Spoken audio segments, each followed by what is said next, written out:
Rory McIlroy, even par 70. Rory, can you talk us through that final round today? Yeah. Golf course was playing, was playing really tricky, and obviously the scores in the final few groups reflected that.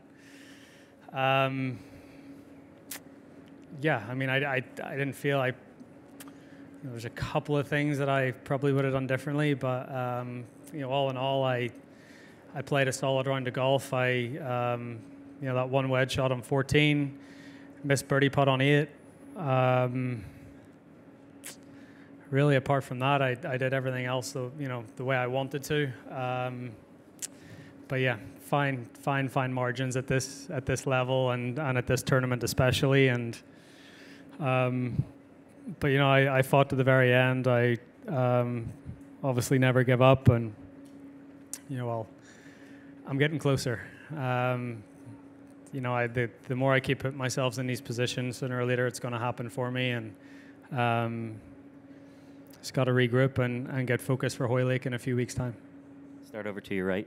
Rory, when you talked earlier this week about watching past rounds, if you were to watch this round or this tournament back in a year or two, what do you think you'll see and take away from the experience this week? The last real 2 chances I've had in majors, I feel like have been pretty similar performances, like St. Andrews last year, and then here, not doing a lot wrong, but I didn't make a birdie since the first hole today, so just trying to be a little more efficient with my opportunities and my looks. But again, overall, I felt, when you're in contention going into the final round of the US Open, I played the way I wanted to play. There was just a couple of shots, 2 or 3 shots over the course of the round that I'd like to have back. When does the countdown to Royal Liverpool start?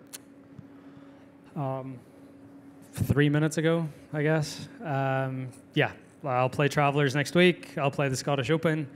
But I'm focused on making sure that I'm ready to go for Liverpool. Front left, Sean.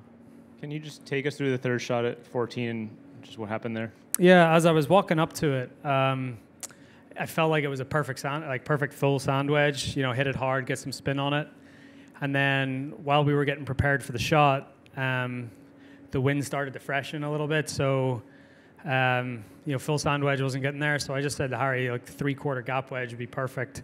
I just feel like I didn't time the shot properly. I hit it when the wind was at its strongest, and the ball just got hit a lot by the wind, and obviously it came up short. So, if I had it back, I think I had the right club and the right shot. I might have just had to wait an extra 15 or 20 seconds to let that little gust settle. In the back, Alex. Rory, you mentioned a couple shots you'd like to have back. Which were those, outside of the one I think you just talked about? Yeah, the putt on the 8th hole and the wedge shot on 14. Brendan? At this point, do you feel like you're able to play free in the final rounds when it's on the line? Yeah, I mean, I thought I did really well at executing my game plan, hitting a lot of fairways, hitting a lot of greens. Again, what you should do at a US Open. If anything, I felt like over the last 2 days when the greens started to get quite crispy that my speed control was off a little bit, and I think that's the reason why I didn't hole a lot of putts. I don't think I was hitting bad putts. I was just hitting them just with slightly the wrong speed. Some were coming up short, some were going a little long. So yeah, I can play free. I think I proved that today. It felt like my speed control was a little off with the putter. It's probably why I didn't make a birdie since the first. Ryan? Rory, when you're standing there waiting for the outcome to be official, for those of us who are never going to be in that position, what are you thinking about in those moments? You don't want to wish bad on anyone, but you're really hoping for a 3-putt. You're hoping to somehow get into a playoff to keep giving yourself a chance, and yeah, I mean you're rooting for one guy, and that guy's yourself at that point, and you're just hoping for for the other guy to slip up or make a mistake or give you a glimmer of hope. And Wyndham was pretty much rock solid all day, and that was a great 2-putt at the last.